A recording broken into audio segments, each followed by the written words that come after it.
No penúltimo vídeo aqui do canal eu fiz uma comparação entre obras de arte, entre 2 poemas e 2 pinturas. Uma dessas pinturas eu não comentei nada, simplesmente porque ela não me causa nada. E que foi essa pintura aqui, de Pablo Picasso.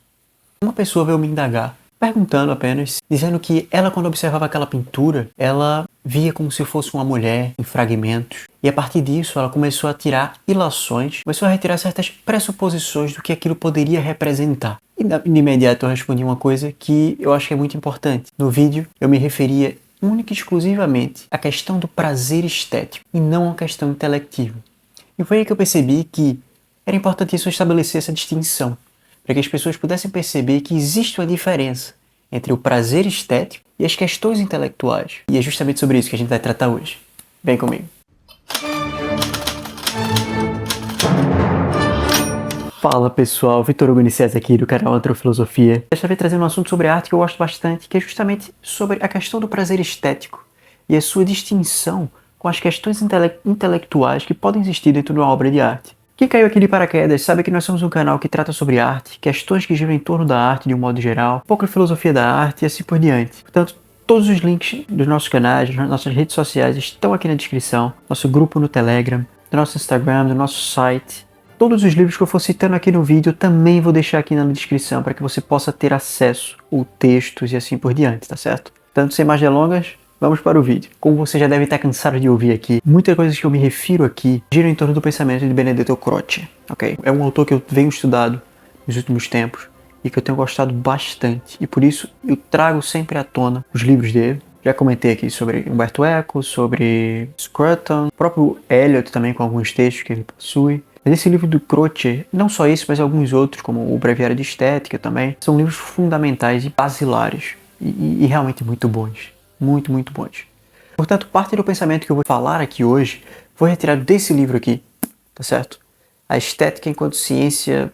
Esqueci o nome. Estética como Ciência de Expressão em Linguística Geral. Tenho amado bastante esse livro, não vou mentir. E uma das principais distinções que eu acho que é extremamente importante de se ter na mente é a distinção entre prazer estético e a intelectualidade. Por que isso é importante? Como eu já comentei aqui em alguns outros vídeos, principalmente no primeiro vídeo, se você tiver curiosidade eu vou deixar aqui, existe uma distinção entre aquilo que é primordial e aquilo que é secundário na arte. O prazer estético, na visão que eu trago aqui, ela é primordial, quando que as questões secundárias, como filosofia, sociologia, política, tudo o que não visa necessariamente um prazer estético, vai ser sempre secundário, vai estar dentro dessa caixa daquilo que é secundário. E isso não é nenhum demérito, tá certo, gente?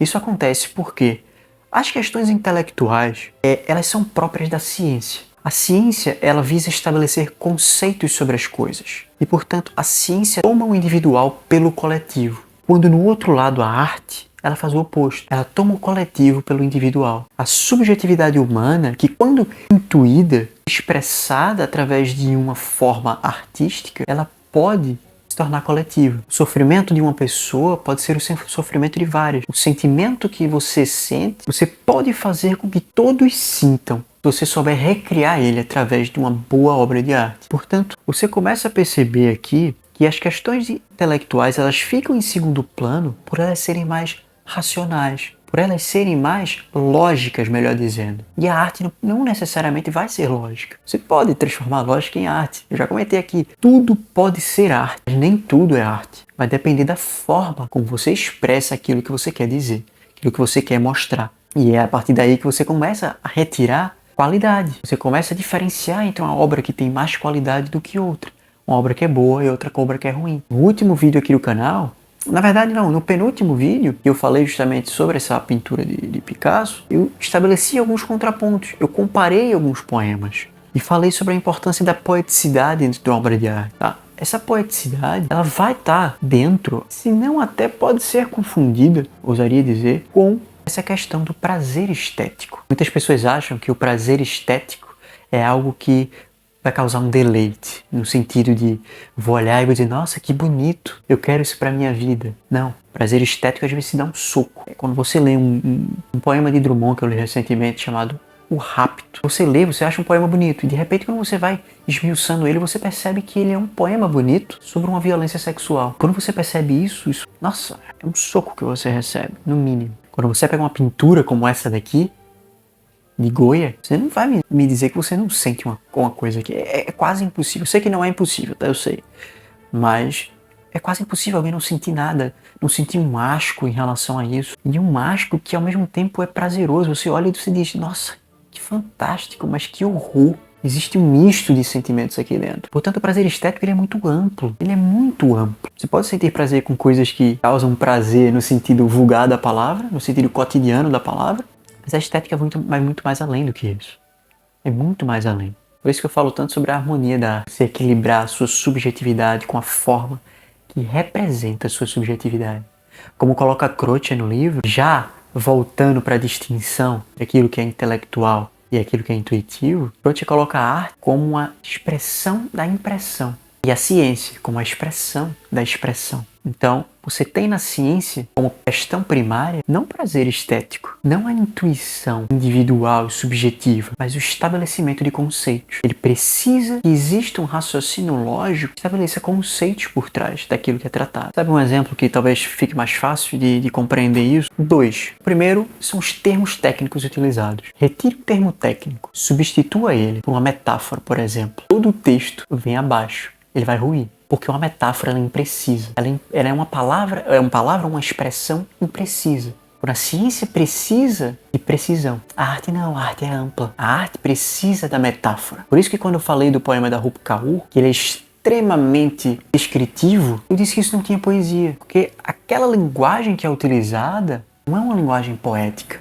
É uma linguagem de prosa. E a linguagem da prosa, ela é mais descritiva, ela é mais objetiva. Por isso que existe distinção entre prosa e poema. Isso não é só uma questão estrutural, está na própria linguagem. Não vai ser mexendo na estrutura que você vai mudar o que é um poema e o que é uma prosa, mas sim na linguagem como você trata aquilo. Porque a poesia é a linguagem do sentimento e a prosa a do intelecto. E aí a gente volta para essa pintura aqui. E o motivo pelo qual eu estou gravando esse vídeo agora. A pessoa, quando me indagou, ela estabeleceu questões intelectuais. Ela disse que olhava para essa pintura e percebia que tinha uma mulher que estava fragmentada e, portanto, talvez ela estivesse em sofrimento e isso e aquilo. E a primeira coisa que eu disse foi, primeiro, no vídeo eu tratei sobre prazer estético. Falando em prazer estético, você sentiu esse sofrimento? A pessoa disse, não.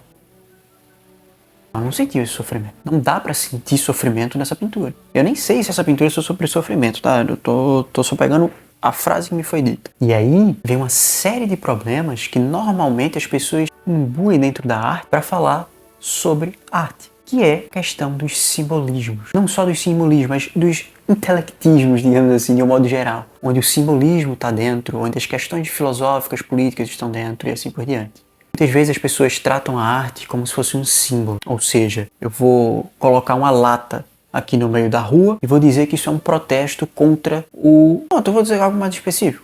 Por exemplo, uma vez eu fui na Gumbenki e a gente estava tendo uma exposição que era sobre lixo no mar, no oceano. E juro por Deus, eu ri porque... Não foi por mal, eu ri porque eu entrei no lugar, eu não tinha lido sobre o que era.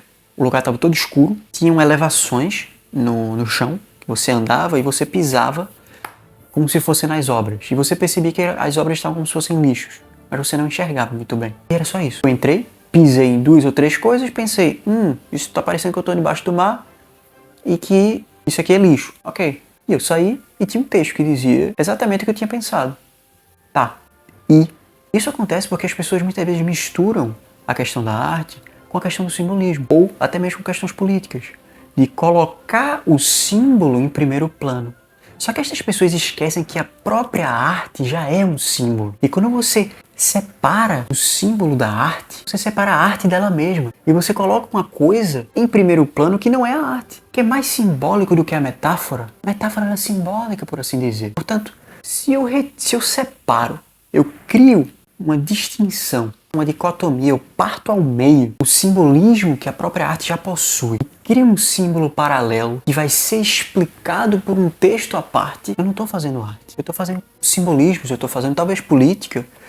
E quando eu falo que não estou fazendo arte, isso não é demérito, tá, gente? Realmente não é demérito. Você pode fazer política de um meio artístico, mas uma coisa é fazer arte que tenha política e outra coisa é fazer política que tenha arte. São 2 coisas distintas. E eu gosto de falar sobre isso e falar que existe isso para que as pessoas tenham noção de que Hoje em dia, quando nós dizemos que a arte, ela salva o ser humano, ela não salva porque ela acaricia o nosso intelecto e nos faz achar que a gente pensa sobre uma coisa, mas sim porque ela é capaz de nos fazer sentir. Uma vez eu estava lendo um livro de Clarice Lispector, eu acho que foi uma aprendizagem, o livro dos prazeres. Eu acho que foi esse livro, e tem uma parte que ela descreve sobre o sofrimento que ela tinha em ser mulher dentro da sociedade. A personagem em si, e o sofrimento que ela sentia enquanto mulher. Só que aquilo estava tão bonito e tão bem feito, e eu, enquanto lia, eu me sentia uma mulher sofrendo. Ela não precisou dizer, nossa, como eu sofro, olha, a sociedade faz isso comigo. Não, isso é uma questão de política. Ela recriou toda uma sensação através da arte. E ela me fez, enquanto um homem, sentir o que é uma mulher sofrendo. O que era aquela mulher sofrendo. Essa é a distinção entre fazer arte e ter símbolos e ter política no meio, ter filosofia e ter sociologia, o que for, e fazer política, símbolos, sociologias, filosofias, como se fosse arte. Essa é a distinção majoritária entre aquilo que é uma intuição artística e aquilo que é intelectual, aquilo que é poesia e aquilo que é prosa, aquilo que é arte e aquilo que é ciência. Eu espero que vocês tenham gostado desse vídeo. Espero que não tenha ficado muito complicada a explicação, até porque, como eu sempre digo, eu não faço textos, eu não tenho um roteiro, então eu tiro de cabeça algumas coisas que eu vou esquecendo, eu vou abrindo o livro e vou citando ou relembrando e tentando organizar no momento que eu estou gravando o vídeo. Claro que na hora da edição eu vejo o que é que faz sentido e o que não faz, mas ainda assim sou eu que edito e por isso muita coisa pode passar. Então eu espero que vocês tenham gostado. Deixa aqui nos comentários o que é que vocês acharam. Vocês já tinham parado para pensar sobre isso? Se vocês já leram coisas sobre isso? Se vocês concordam? Se vocês discordam? Se vocês até possuem textos que vocês gostam, que falem uma opinião contrária a essa, eu vou ficar muito curioso e muito feliz em poder ler, tá? E é isso, olha, deixem um like de vocês. Não se esqueçam de compartilhar esse vídeo com todo mundo que gosta de arte, que produz arte, que você conhece e até que você não conhece. O canal precisa muito. E, olha, vejo vocês no próximo vídeo. Valeu!